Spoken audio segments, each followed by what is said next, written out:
that's right. Yeah. You've absolutely got it right.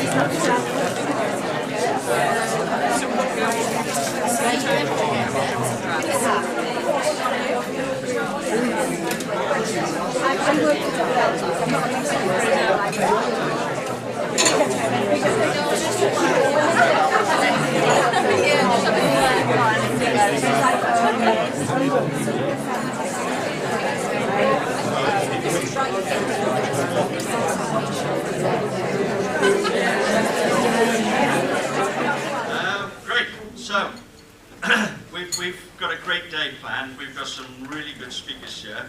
I especially want to say a warm welcome to Jake Morgan, who is the new head of social services for Carmarthenshire. Could I just ask you to stand up a second?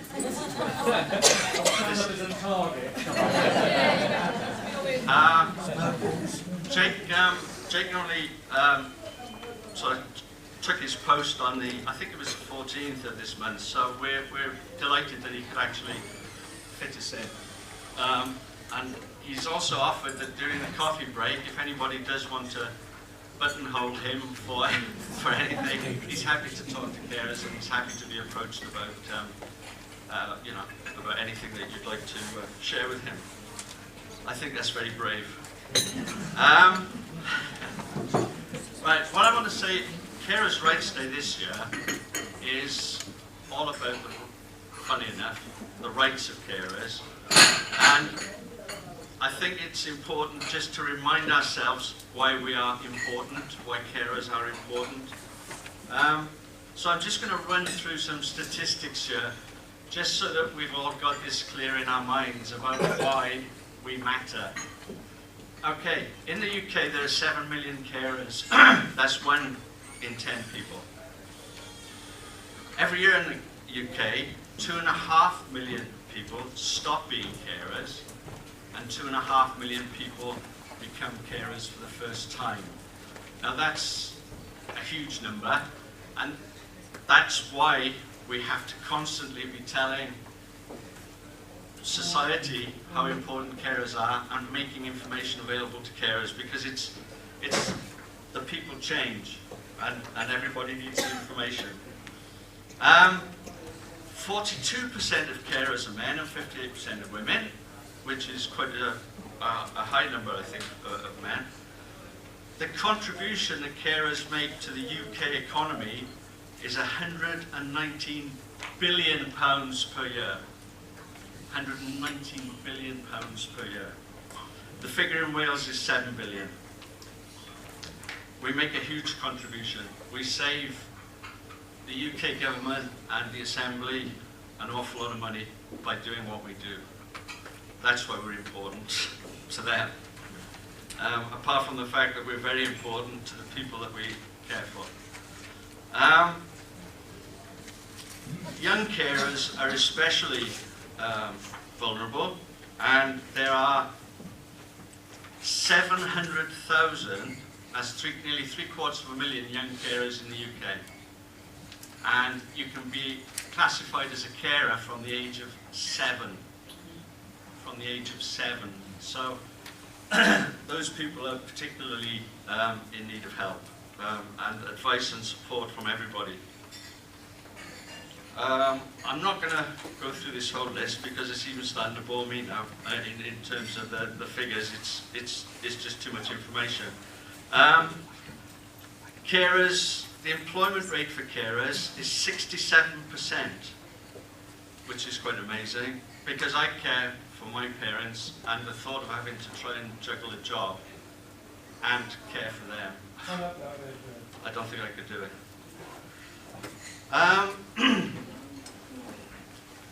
And 1 in 5 people give up a job to care, and that costs the UK economy 5.3 billion in lost earnings.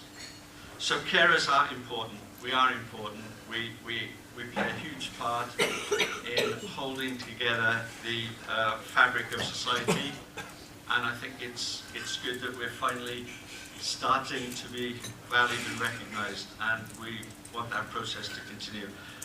Quick word about the Carers Forum. We've got a stand over there, and there are sheets which have got the dates of all our meetings for next year. So if you want to take a sheet, we'd love to see you at the forum meetings. You can get stuff off your chest, you can have a chat, you can share information. It's a great way to keep in touch. The first speaker today is Councillor Jane Tremlett, who is the Carers Champion for Carmarthenshire Council, and she's going to be launching the Carmarthenshire Carers Action Plan. So, to get on and get things going, can I ask Councillor Tremlett, or Jane as I call her.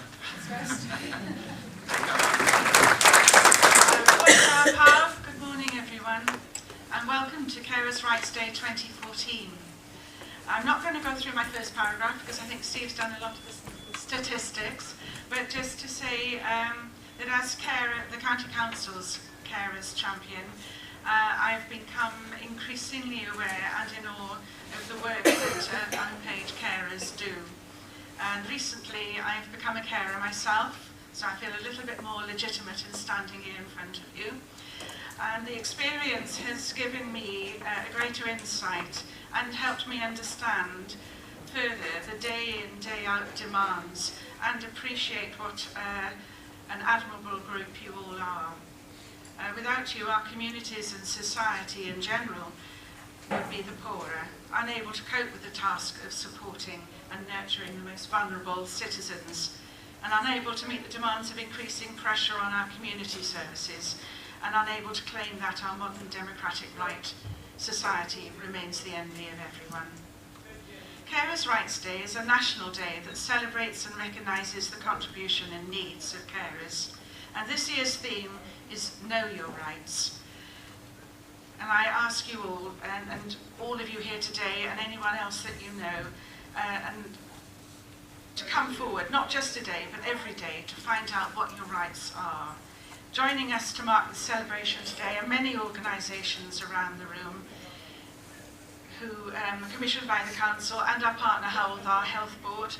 As you can see around the room, there is an abundance of information and advice for you to engage with and take away.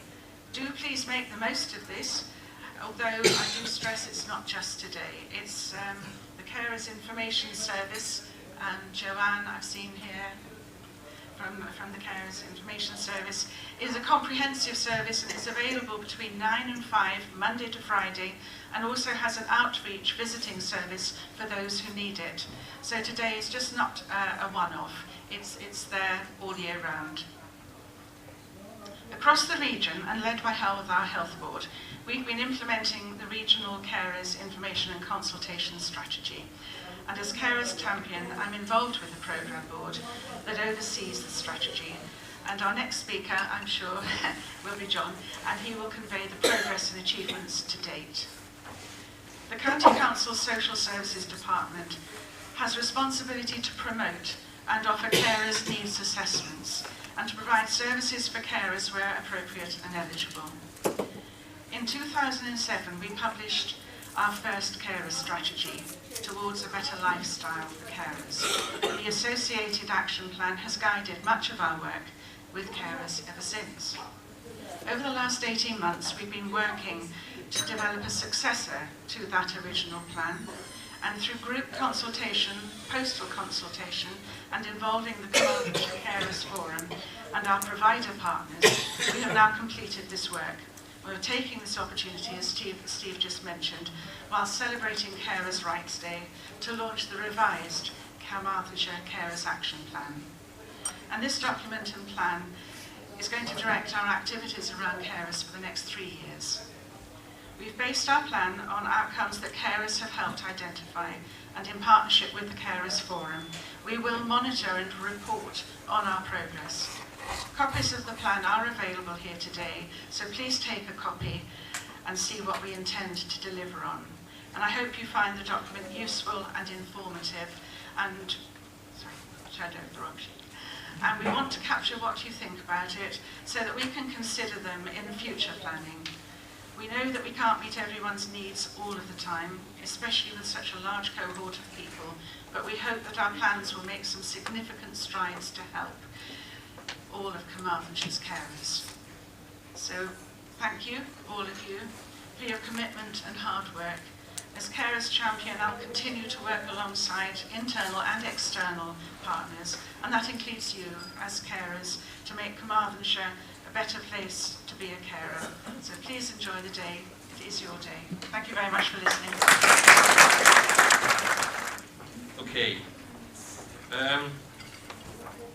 Carers Rights Day, and the theme, as we've heard, is looking after someone, know your rights. Ourselves, and I'm not sure, yes, I think Steve did mention, but I work for the local authority, so I'm not representing the local authority standing here, but to put things in context. As a local authority, we have for many years been responsible for upholding and delivering on carers' rights and services.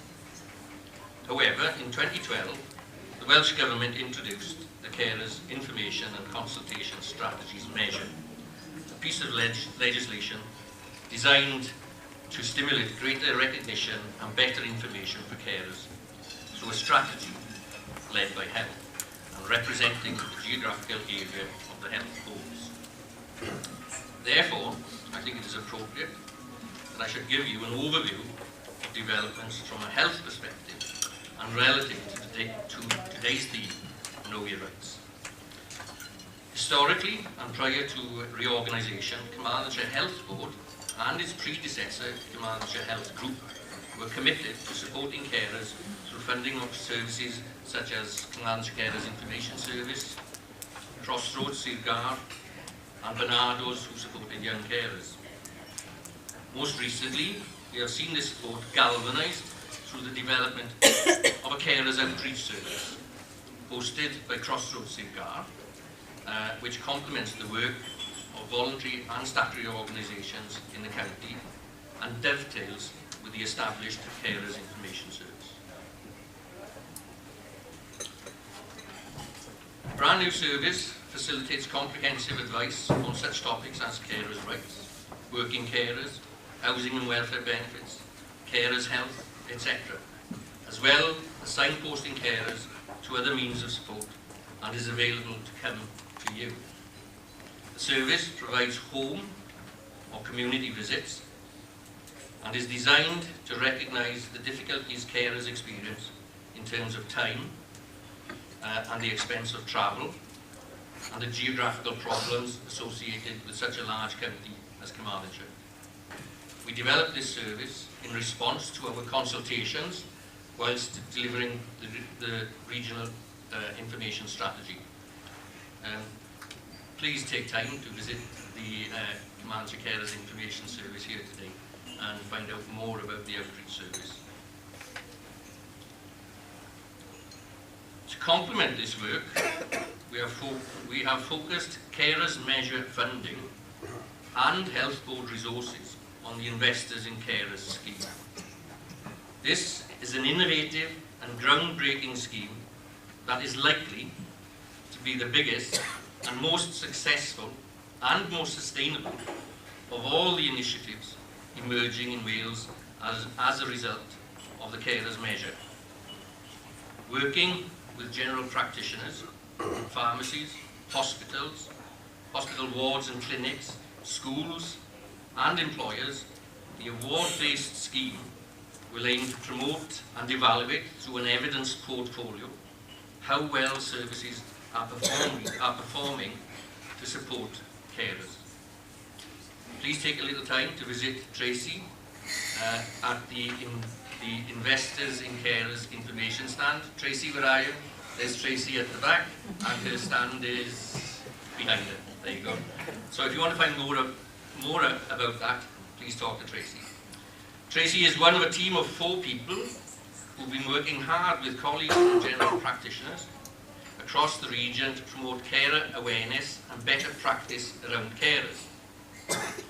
One of the key priorities for the team is to identify people who do not recognise themselves as carers, and by definition, do not therefore receive the support they require to continue with the role. Over the last 3 months, more than 30 carers have been referred on by GP practices for information or assessment. The figure isn't earth-shattering, but it does evidence that we are going in the right direction when we make historical comparisons. The team has also been instrumental engaging with community pharmacies to ensure that they also recognise and identify carers, who are then encouraged to register with their local GP. And recently, the Pontiates and Pontevedra pharmacies have become the first pharmacies to achieve the Bronze Award, and I understand they're going to be presented later. Congratulations to them. Awareness seems to be the key. Professionals across the region and across agencies have told us when we have promoted carers, I didn't know that. And yes, only too happy to help. To support this, we have developed and commissioned an e-learning program. That is computer-based learning. It's called, unsurprisingly, Carer Aware. It enables people to learn at their pace, and with the course taking a maximum of 2 hours, it's not too much of a commitment.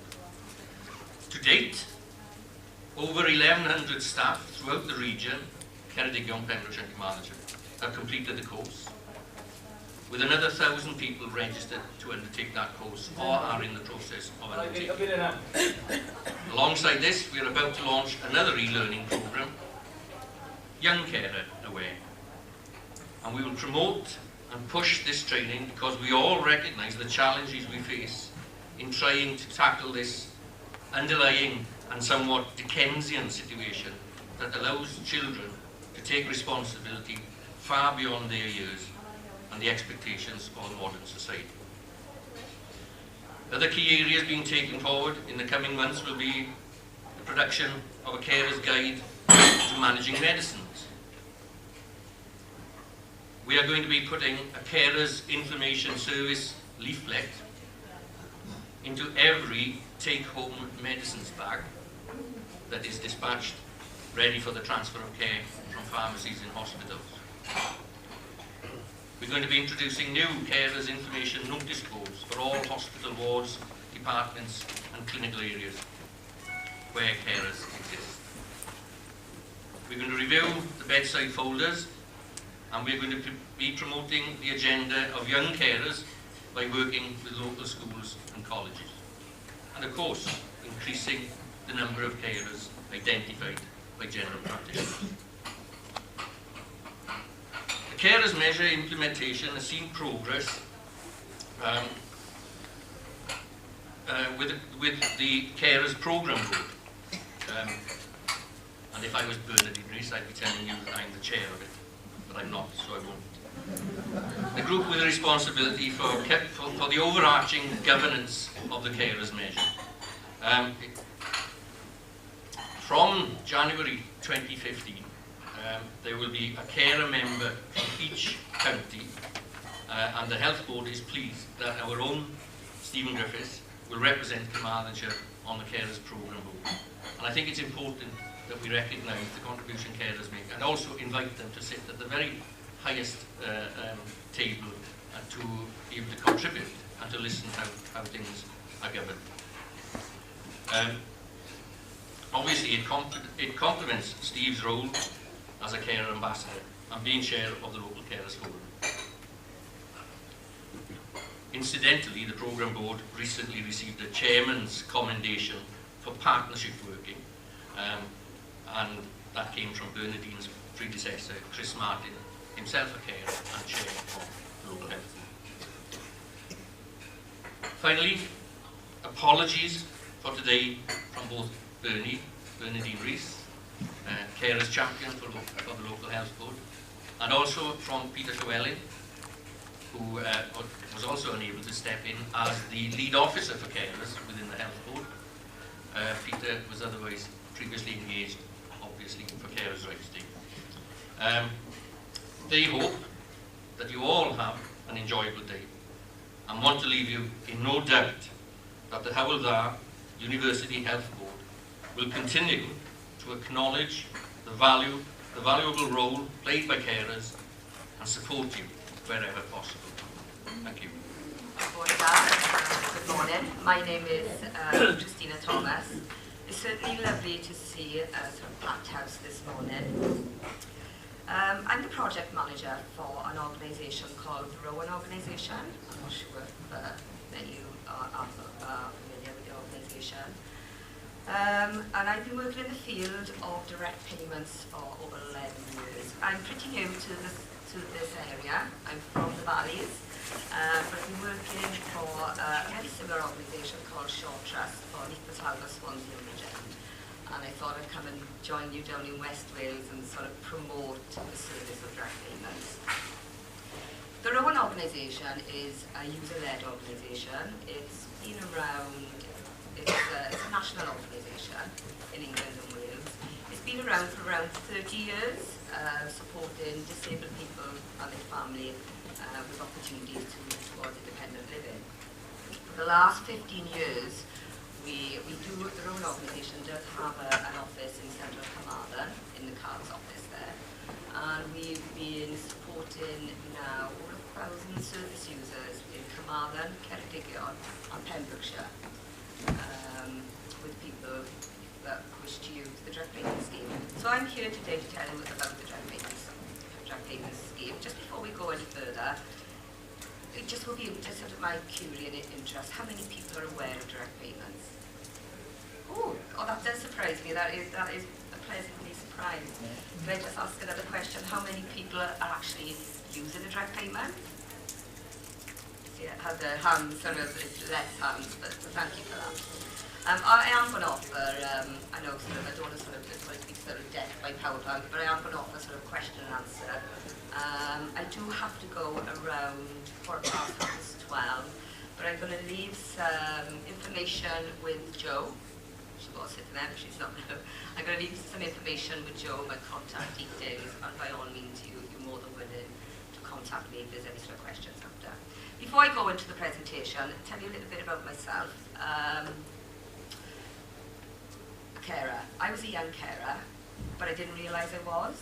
About 35 plus years ago. My mum, she was what you can describe as a severe epileptic. Going back in those days, I don't even think it was classed as a disability. Obviously, medication isn't as advanced as it is today. And from the ages I can remember, 4, 5, my sort of life growing up was just to ensure that my mum didn't get hurt on a daily basis. I did miss a lot of schooling. I did miss a lot of my childhood, but it was just a family thing that you have to do. And I didn't recognise for many, many years after that I actually was a young carer. There was no support. Like I said, it was sort of just hidden behind closed doors or something you've got on to do. So, I have got some experience. But what really interested me, and I thank Jo for inviting me here today, not only new to the area, obviously I've been working in the area for 4 months, but to share with you, direct payments has been around for 16 years and still does need a lot of work in terms of promoting, in terms of understanding about the direct payments. And my aim here today is to give you that little bit of confidence and knowledge on direct payments. Okay, so if I haven't done that job, just let me know. Like I said, I've worked in the field of direct payments. I've worked with Welsh Government promoting direct payments.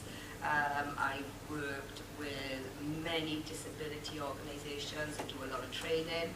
I do training for Swansea University to the 3rd year social work students to sort of equip them with the knowledge on direct payments, because they are the gatekeepers for you with the information. Okay. Direct payments for carers sort of is very slow, is very underrepresented, if I say myself from my experience. I suppose we ask the question, why is that? People are really getting to grips that anybody with a disability, can have a direct payment, qualify for a direct payment, but there are still some areas I've even heard quite recently that carer can't collect direct payment. That is not true, okay? You can take notes now. Christina Thomas said that is not true. A carer is certainly, you can have your needs assessed, and if you choose, it's your choice, if you choose to have that service, then means the local organisation in the three Welsh counties is that organisation that will support you. About 5 years ago, going back to an area in Bridgend I worked, and I remember meeting a lady. She was a carer. She cared for a mum 24/7 around the clock. I'm sure many of you do a fantastic job here today. And I actually met with her, and she really touched something with me where I really sort of went over and above for her to get the service. The local authority at the time actually said that a carer cannot have a direct payment. Now she had heard from a neighbouring county that carers were in receipt of direct payments. This particular carer was in receipt of a sit-in service, which she was very appreciative of, but it was maybe once a week, and the sort of time slotted in, you know, when the sit-in service could provide that. But this particular carer, before her mum became really ill, used to love belly dancing classes, okay? And that was her love, belly dancing classes. So when this particular carer, we'll call her Joan, she heard that in Neath, these carers were having this respite service where they could go out to do things very flexible when it suited them. So she approached a social worker at Bridgend, and she got turned down. Unfortunately, as a result, the carer became hospitalised through ill health and stress because of the intensity of care she was providing for her mum. And as a result of that, the local authority took note and reassessed Joan's needs in terms of, obviously, when she felt better, how could they support her more? Okay. And all Joan asked for was twice a week to attend these belly dancing classes, and now and again to attend the shows. She didn't think she was asking for much. So, for Bridgend, we actually set a precedent there that there was a first direct payment for a carer. Okay? So, I was working for the Shore Trust then, so how do we help? We supported, Joan was quite isolated in terms of family and friends, networks, so the organisation supported Joan in finding a carer for her. This carer worked directly for Joan. She had these hours assessed, and this carer could work for Joan when she needed that respite. So that basically sums it up. I'll always remember that story. And we had an open day once, and I invited Joan and her belly dancing classes to attend. It was fantastic, it really was. And to this day, I do believe that that's still happening. Okay, so it's a true story. I'm going to go into the boring stuff now. Growing organisation.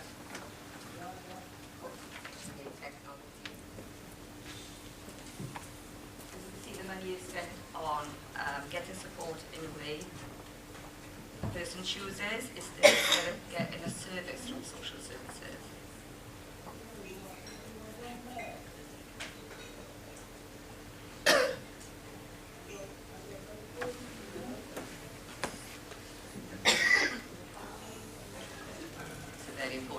What can direct payments be used for? Now, as you can see, you might not recognise the word carer. Okay, you see the term personal assistant, and the reason the government like to use the term personal assistant is it's about a person assisting you to live independently. And also, a direct payment can also allow you to pay to bring in an agency as well.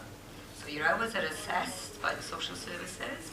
You could either have the support from their own organisation to help you employ your own personal assistant, which could be a family member, a friend, or we can support you with recruitment, or you can actually use the money to pay an agency, and the agency then would provide a carer for you.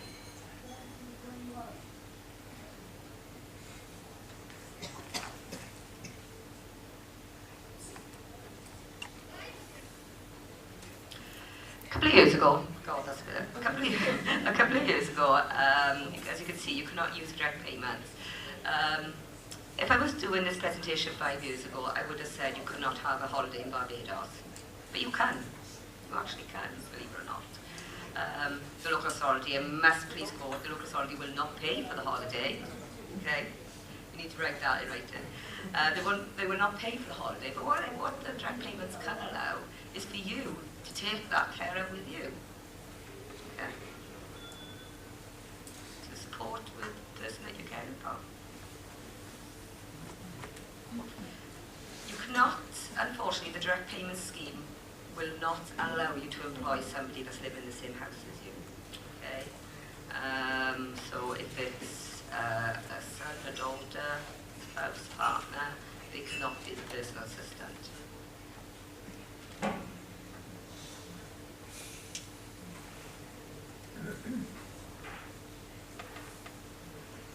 Okay. If any of those are sort of interested in direct payments, I'm sure you're asking the question, well, how do you get direct payment? You know, how do you start the process? Okay, you have to be assessed by social services. Okay, social worker will actually come out and assess the holistic needs, not just of the person you're caring for, but your needs as a carer as well.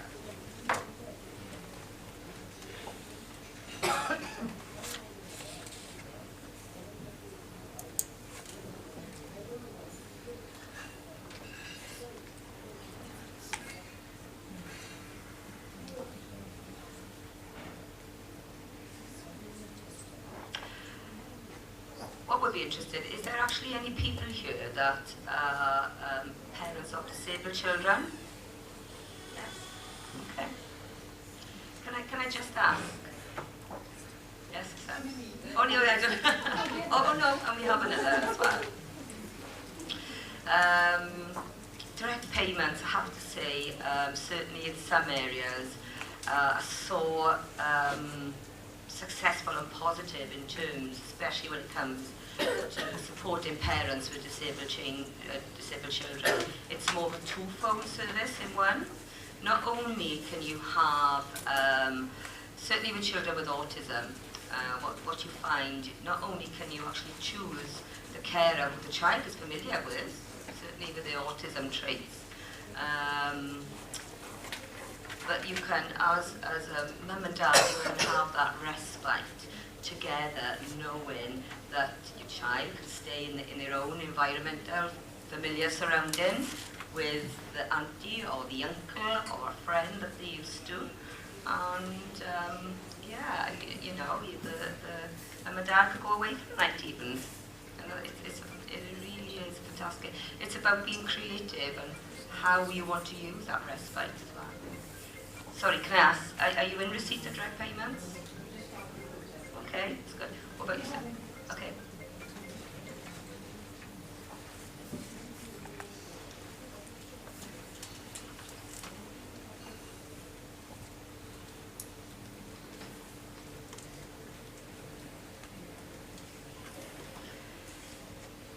If there isn't that many people who cannot have a direct payment, if they don't fall outside the community care services, you may be carers for somebody that has dementia or Alzheimer's. You would still be able to receive a direct payment because the direct payment would actually be for you and not for the person. If the direct payment was for the person who lacked the capacity, then the one organisation and the local authority would support you in setting up like a trustee or a suitable person to become an employer. But that goes off onto a completely different sort of tree or branch, as to speak. If you want me to go into that area, I can talk to you about that again.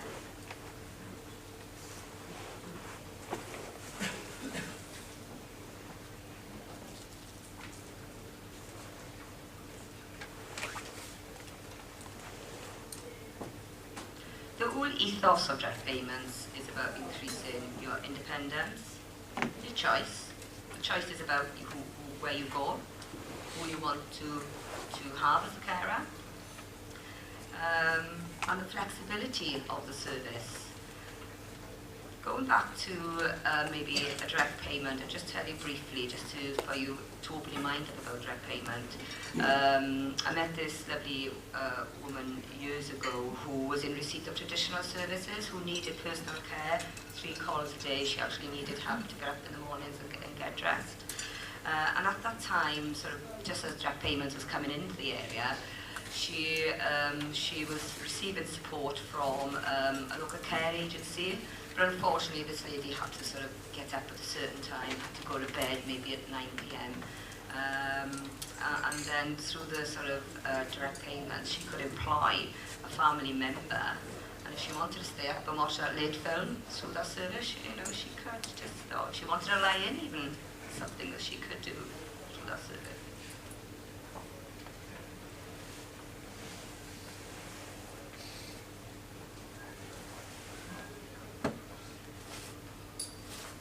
A lot of people also get confused that direct payment is going to sort of conflict with your income. It's not an income, it's a service. Okay, the local authority give you money in lieu of a service. Obviously, it will be financially assessed as any other service, but it's not. It is money is there for you to buy in services. Okay.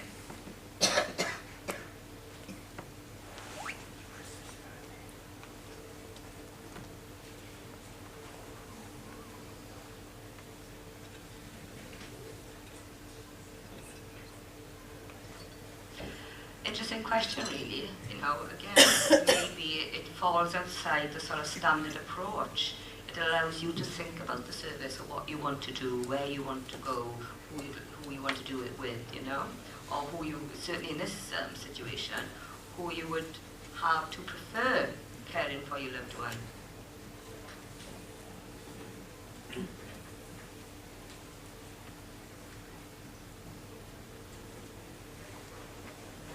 Got a couple of sort of drawings here, just to sort of give you an idea. You know, it's about if you want to go to the theatre, if you want to go socialising, even those sort of simple tasks as shopping.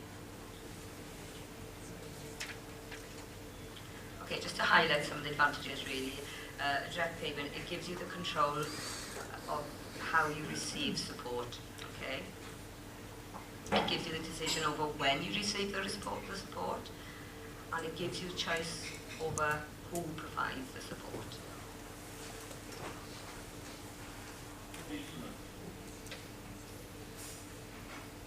Now this is where we come in. Okay, like I said, going back to my sort of earlier statement, direct payments can be seen as quite frightening, quite daunting. We are funded by the 3 local authorities, Carmarthen, Pembrokeshire, Ceredigion, and we are funded to provide that support throughout. Okay, we'll always be there, but if you're in receipt of a direct payment service, you will always have their own organisation. An advisor will come out to help support you, setting you up with the scheme. Obviously, if you do not choose to pay an agency and you would prefer to recruit your own sort of personal assistant, whether it be family member, whether it be through ourselves, or whether it be a friend, we've also got a payroll service that does it all for you. We're the ones that liaises with the inland revenue. So basically the service is about you going up there and enjoying it. We'll take all the stress off you. You will always be the employer, and you will always make the informed choices, but we'll do all the background administration.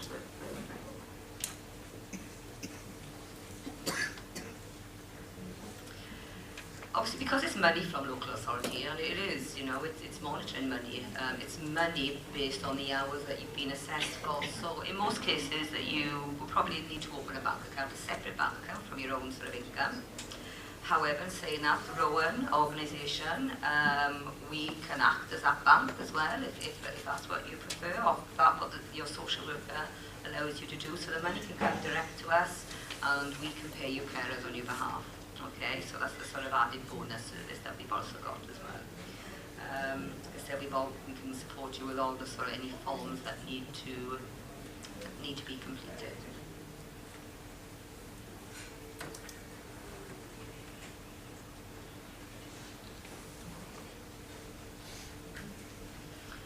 Obviously, like I said, we've we have advisors. You would actually have an advisor actually work with a social worker and come out and talk to you about payments. We can actually come out and visit you many times as you want to. You know, once we funded support yourself and family members, it's hard to get rid of us really. But we've got a lot of obviously speaking to Joe earlier, and like I said, it's a fantastic opportunity for me. Because I'm unfamiliar to the areas, and I think one of my aims is to network quite strongly and really get the word about track payments in the area as well.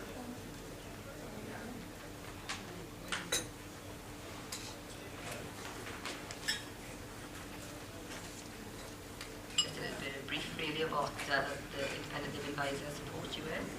Visit you and work with you on a one-to-one basis, help you choose and employ someone, help you be a good employer, help you overcome the fear and confusion, which you may feel when you first start, and again, you know, it is only natural to feel that.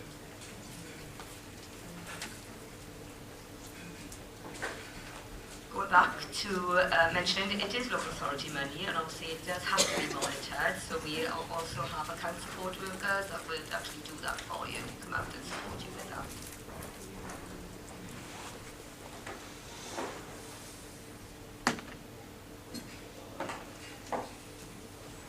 And that's what the subject payments is, it just gives you complete choice and control. Very, very strong words. Okay, and much more than that is the wealth of knowledge and experience and the importance of the unpaid carers within that dimension, because you are a major contributor to the Welsh economy and our communities across Wales.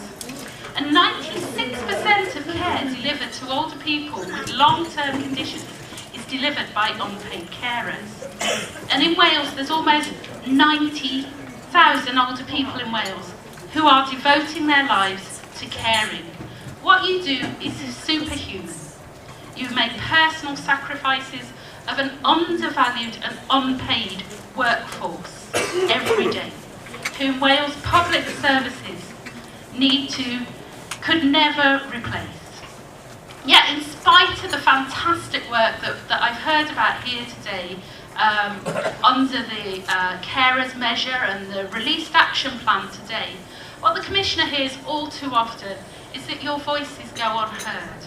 Now, as part of our job at the office, what we do is we go out and we meet older people, wherever we can find them. So in the pub, garden centre, community centres, if there's an older person that wants to speak to the Commissioner for Wales or one of her staff, we'll go out and travel across Wales to meet you. So if there's anybody here today who wants to talk to me and doesn't get the opportunity, please get in touch with the office. There's stuff on the crossroads stand over there, and we will get back in touch with you.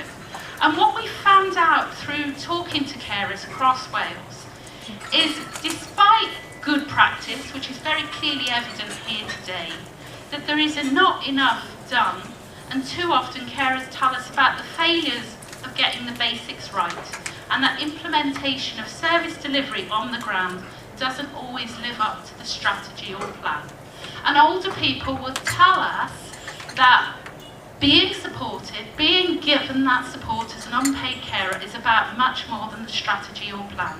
What carers tell us is that they struggle to get information, that little bit of help to help them carry on, when all they want to do, and this is the words of carers that we've met, is bang their head against a wall. Is that when they feel so exhausted from the wear and tear of a system that seems to consistently work against them, even when they have dreams and ideas of how it could be made better. They tell us about how stressed they feel, how they're missing meals and forever tired. And more frightening than that is the fear that they talk about of the next thing that's going wrong, or the next person being utterly uncaring. And again, while we have seen enormous progress under the carers measure, we are only just starting to get professionals on the ground who really understand the impact that it has to be an unpaid carer. So society must fundamentally change the way it thinks about you. It must be more sensitive to your needs and recognise you as the significant asset that you are, both to the people that you care for, but also to our communities and the wider economy. You matter, and if we are to avoid the hidden costs of failing to support you and the costs of further hospital admissions if you should suffer, the cost is always felt by unpaid carers and the people they care for most, in terms of isolation, exclusion, discrimination, debt, poor mental health, physical health, loss of confidence and self-esteem. So my call here today is really for public services to step up and ensure, because you've stepped up a lot, but to actually ensure that that difference is made on the ground, to really listen to carers, not just respond in a crisis, which typically is very good, but actually listen with an open heart and mind to really understand what carers want and how they can support you to live your best possible life in the circumstances that you are, because you're the experts, not me standing here, not the person who's come out to speak to you. You're the expert in ensuring that you feel valued, supported and protected to do and live your life the way that you want to. And we have to do this also when services are reconfigured.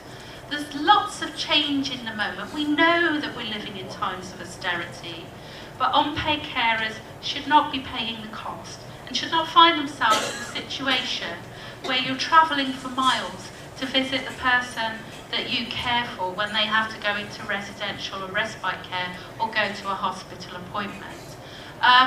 Recently we've conducted a massive residential care review, and that was into care homes across Wales.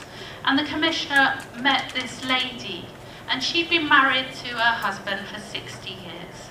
And this lady was in absolute tears because she'd cared for him and she wanted to continue to visit him.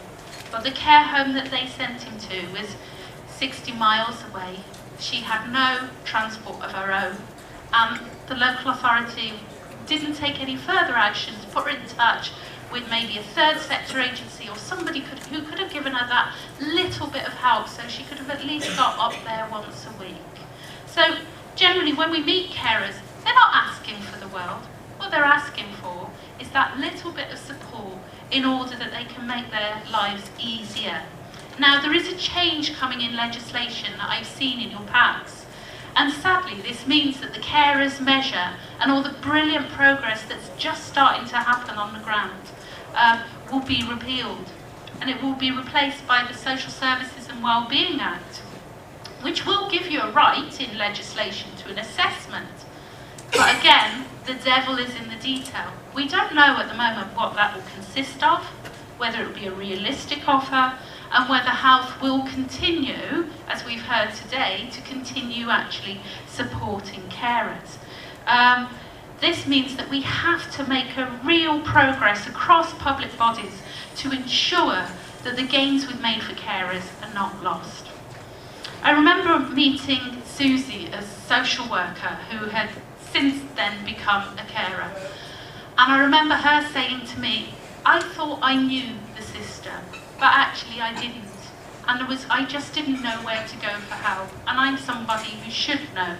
And what she then said was the amazing difference that was made to her life when they were able to have a befriender once a week from the Alzheimer's Society, and the lifeline that was.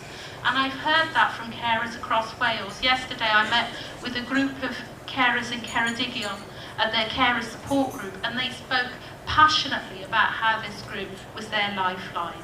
And I remember meeting another person who said about a group that her mum and dad could go to for the Alzheimer's Society, and how brilliant that was, because it meant they could get together, have a cup of tea, and then go off to separate groups where they could both have that time out and just put their feet up, let off, just do whatever they needed to do to keep their sanity. So in terms of where we go from now, we have to continue. I was rewriting my notes this morning based on what people were saying, because I wanted to give praise and credit where it's due. But we have to actually make sure that the Social Services and Wellbeing Act promises and lives up to its responses. As the Commissioner for Wales, Sarah has legal powers. She has her own Act of Parliament, which sounds rather grand, but actually in the big scheme of things, what it means is that she can challenge public authorities and Welsh Government where they may not be looking at things to see if they're adequate for older people. And I think Sarah will be looking at the adequacy of the law going forward in terms of whether it gives you, as unpaid carers, the protection that you should get. Your well-being is an asset to society, and public services should do everything possible to listen, understand and support you, and thereby preserve your well-being. We cannot allow the gains that have been won to be lost. Providing voice, choice and control in your daily matters has to be taken forward in order to continue this road of empowerment that we've only just begun. There are fantastic things that are written about in the Social Services and Wellbeing Act, such as the right to independent advocacy, which would be somebody who'd be able to stand up by your side and when the system isn't hearing you, actually step up and say, hang on, you need to listen to Mrs. Jones because she knows what she's talking about, it's her life. So I think there is enormous potential and there is enormous credit to be given to the public sector for taking forward the carers measure so far. We have to ensure that that is not lost and that your rights continue to be championed. And Sarah Rakira's message to you all today is that as your Commissioner, she will continue to champion your rights. Thank you very much for listening to me today.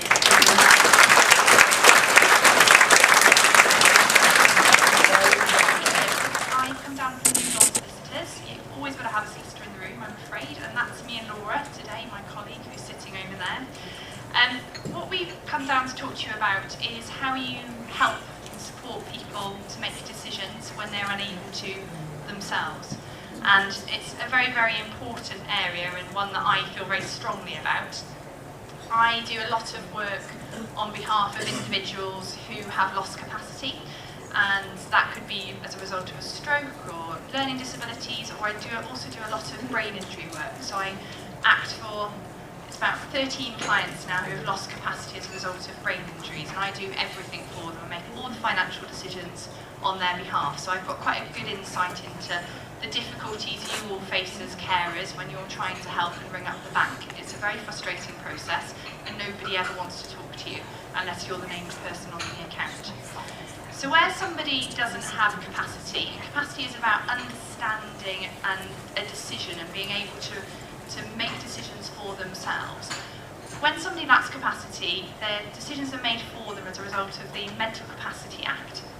The Mental Capacity Act came into force a little while ago now, and it was supposed to be quite a massive change to the law to put the person at the heart of the decision-making process.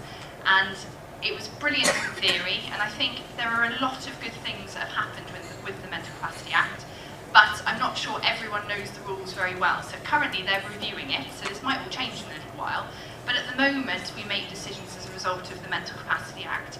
And what that does is it introduces capacity and issue-specific decision-making. Now, when somebody's starting to struggle to manage their affairs, they shouldn't just be written off as lacking capacity. Capacity is something which is issue-specific, and it is every single decision you have to assess somebody as to whether they can make decisions. A lot of my clients can make decisions about what they spend on a week-by-week basis, but they can't make big, long-term decision-making processes, okay? So they couldn't manage £100,000, but they can manage £50 in the week, okay?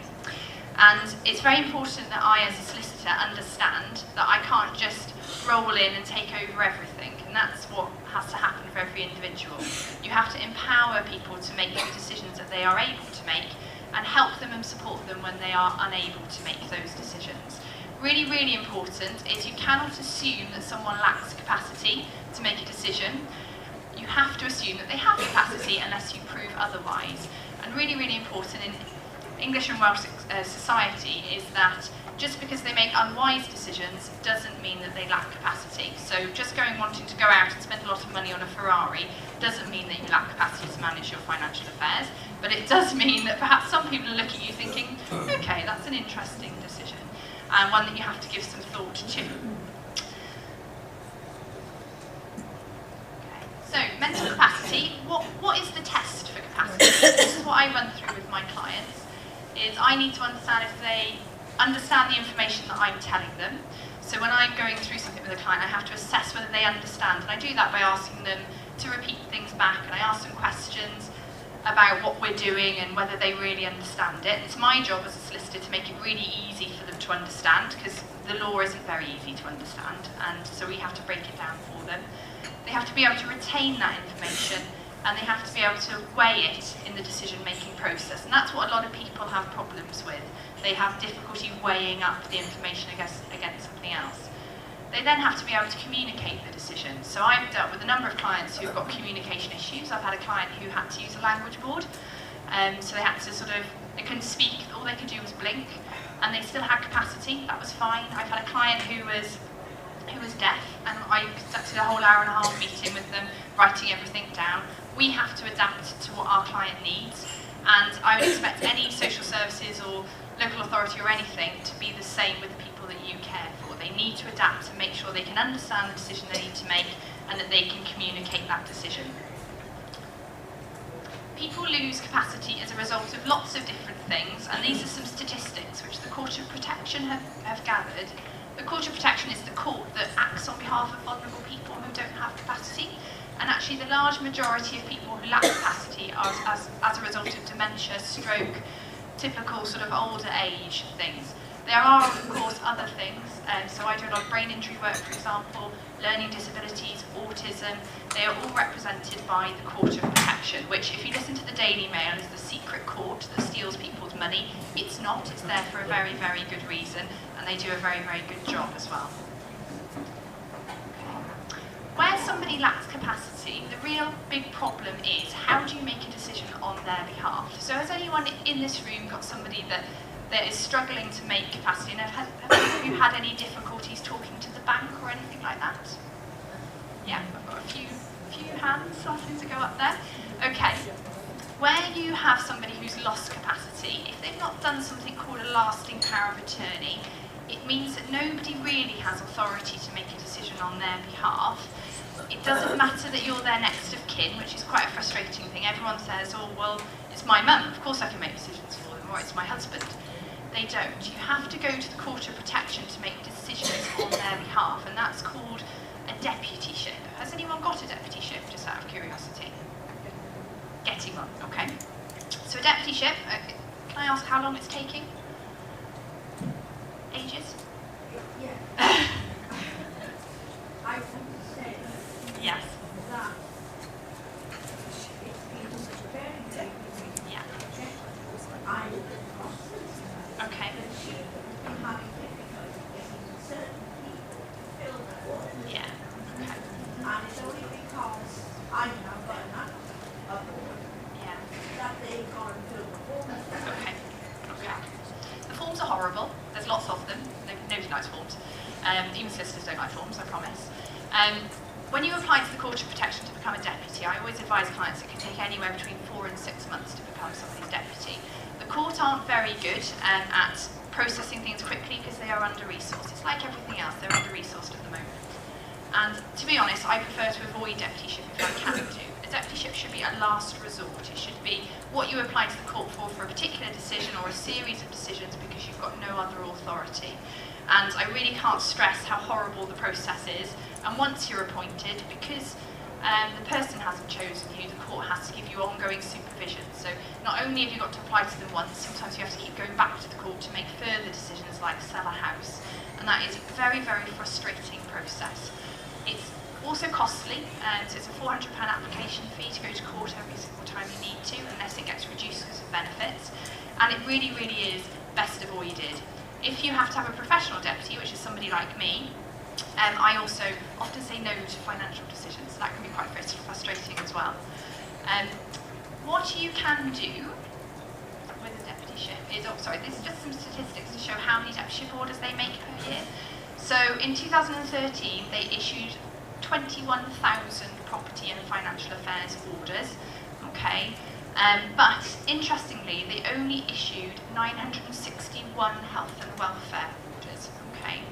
The Court of Protection do not like to get involved in health and welfare decisions because they're very, very important decisions to make, and I get a lot of people coming to me saying, I want to become health and welfare deputy, and the court do not like them. They will only make them in very, very specific circumstances, and that generally is because there's a big argument over somebody's care. So for example, a big argument over which care home or a treatment plan or something like that. They will make issue-specific matters, but they won't just generally appoint somebody to make decisions for them, okay? So it really isn't the best route if you want to have a say over someone's health and welfare. It's not the end of the world if somebody hasn't got a deputyship. The Mental Capacity Act introduced something called best interest decisions. Everything shouldn't come to a stop just because there's not a deputy order in place, but it often does. Everyone should be involved in making decisions in someone's best interests, okay? But I suppose the question is, what is someone's best interest? And that's a group decision.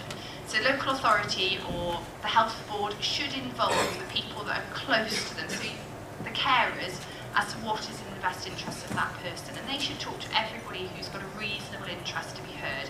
Doesn't mean that they have to do what that person says, because they might not be acting in their best interest.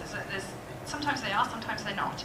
But the idea is you should be consulted so that as a group, sort of a group mentality, everyone can make those decisions together for what is right for that person, and that's really, really important. So if you do have a situation where perhaps there is an argument about a care decision that needs to be made for somebody, you can ask for a best interest meeting, and that's where everyone sits down and talks through what's in the best interest of that person. Really, really important. They're just, if anybody wants these slides, I'm sure you don't, but there might be some reading to send you to sleep. I've got a copy over there. Lasting powers of attorney, I've had one person for deputyship. Has anyone become someone's lasting power of attorney? I hope to see more hands. Yeah, got one. Oh, okay. There we are. Brilliant. Okay. So lasting powers of attorney are documents that you put in place whilst you still have capacity to nominate somebody to deal with your affairs if you should lose capacity. So you should do them when you're fit and healthy, and they're there for when you're not fit and healthy, essentially. So if you were to have a stroke or dementia or something like that, they're much, much easier to do. You choose who you want to appoint. Really importantly, there are two different types, property and financial affairs and health and welfare. So you can choose someone to make health and welfare decisions for you. You don't have to go down that deputyship route. And you want to do it now because you don't get it under the deputyship route, if you get what I mean, okay? So you can do both different types, and you choose the people that you trust to deal with things on your behalf. Lots of people are avoiding doing lasting powers of attorney because they think they're quite expensive. But all I can say is if you don't have them, things come to a stop. So if you don't have one and you need to deal with the bank will not deal with you unless you've got an authority from the court or a power of attorney document, okay? So it really does bring things to an absolute halt. And we have all sorts of issues with people paying for care and things like that because all the accounts get frozen down until someone's got something which allows them authority over the account. I always urge clients to do both property and financial affairs and health and welfare. I've sat in talks, and so has my colleague Laura, where solicitors say, no, just do property and financial affairs. I see more arguments over somebody's health and welfare decisions than I see over property and financial affairs. Property and financial affairs is your property and your money in the bank. There's only so much you can do with that. But where somebody receives care and the treatment they receive are very, very difficult decisions to make, and I find the family really, really want to have a say in that. And so that really does give you that little bit of a legal say over what treatment that person has and where they receive the care in later life. So I really, really would urge somebody to consider doing both types, okay? I would also urge you not to wait before doing them because I'm always a bit of doom and gloom, sisters always are, but if you lose capacity, you lose the opportunity to do them, and you're back down the Court of Protection route, which is what this lady's having to deal with all the forms and all the time that it takes to get them sorted, okay? If you don't have one, there are some little practical steps that you can do. So joint accounts help. So husband and wife, if you've got a joint account, you can still access money if they've gone downhill. Lady was asking me earlier about appointeeships by DWP, so you can become an appointee for the purposes of benefits, okay? But the reality is, where somebody loses capacity, a lasting power of attorney is the only thing that should endure that, okay? It keeps going despite the fact that they've lost capacity. And you might be able to become an appointee for the DWP, but that doesn't authorise you to deal with the bank. It really is the only recognisable document that spans everything.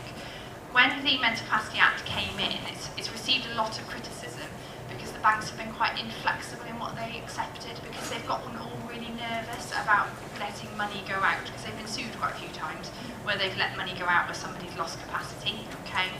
The court are constantly giving guidance to the banks about what they can and can't do. It is starting to help, but we're not quite there yet. They still don't understand how to make best interest decisions.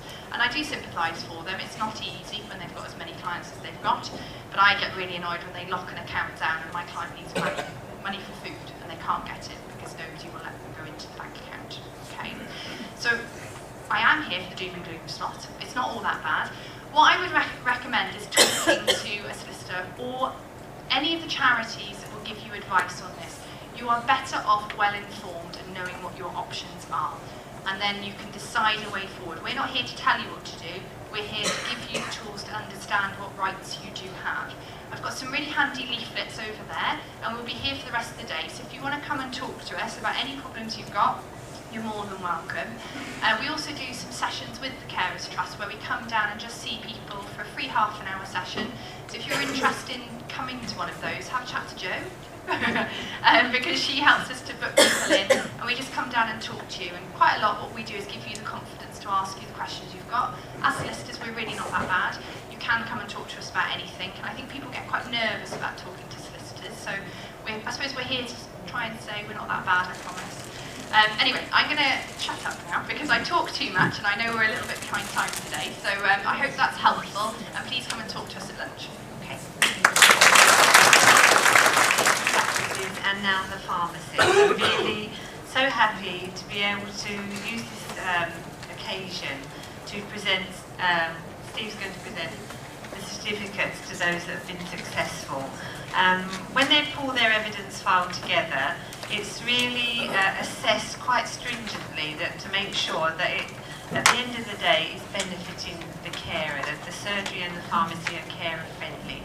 So I hope you give them a big hand of applause because they really have worked hard for this achievement. So the first to receive is Colebrook Surgery in Ponteveram.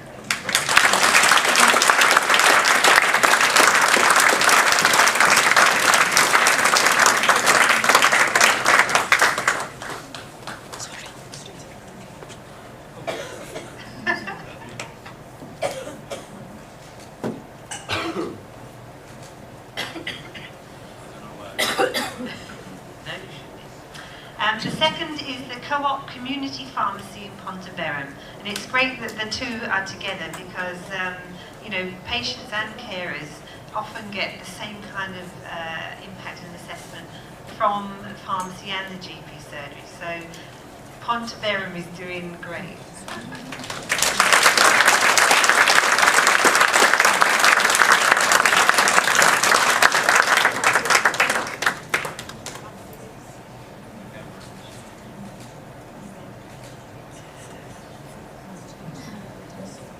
And finally, today, because they're all being assessed at all times, we're going to present P. Griffiths Pharmacy in Pontiac. They've worked very hard.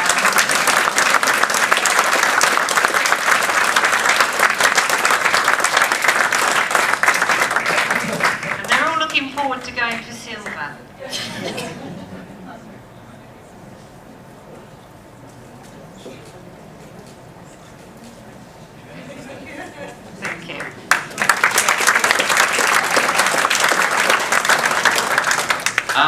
Yeah, I'd just like to thank Tracy for all the incredibly hard work that she does, making the scheme worked and getting the GPs and the pharmacies and the hospitals on board.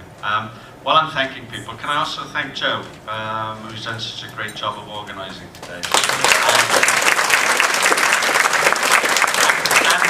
And the rest of the team as well.